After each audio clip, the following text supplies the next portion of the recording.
afraid to make mistakes. It's okay to take risks.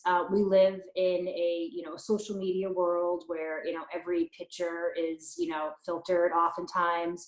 And I think oftentimes we're presenting, a situation where, everything looks one way, but, there's often mistakes. Every photo that I put up, there's often, 20 bad photos that went along with it. And we often don't see the mistakes or the trial and error that happen in order to meet a goal.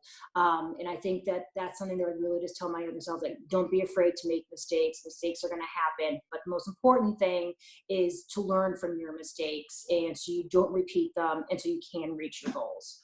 Yeah, I think the positivity and the confidence are really so important. I think I would have, if I knew, I did know more than I thought I knew, I think I would have been in a better position, but I suppose that comes with age as well, with age and wisdom, you're going to be just fine.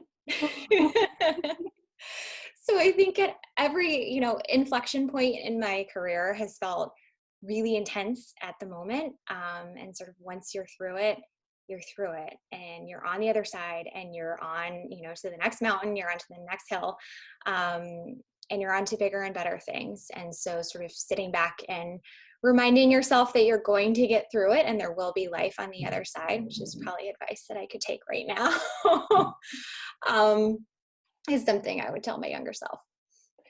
Probably similar to the advice, of other young women in leadership roles. For me specifically, I would say to continue to be yourself, even though it's challenging and feels isolating, and continue to vocalize things or address things or advocate for things that are not fair, even though you might be the only one standing up for it. You don't need to have it all figured out now.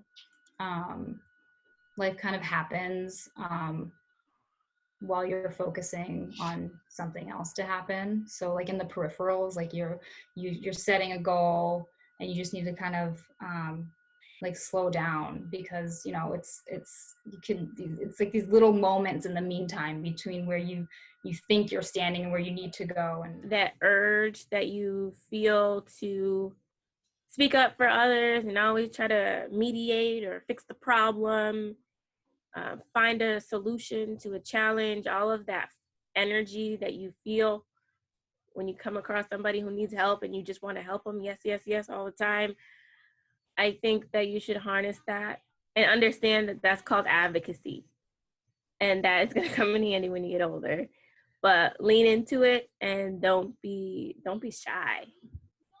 There's room for people like you. And I always kind of felt weird because I was the only one that seemed to like really care about things, like passionately, to the point where emotions were involved, invested. Like that's how much I really care about helping people and making sure that I'm delivering the right information, or, going about things the right way. I want to be able to help. But it took me a long time to get to that point where I understood what that was and how I can use it, for not only to advocate for myself, but for people like me coming from my community and my child. And it just was, I think that it's something that I would tell myself to lean into.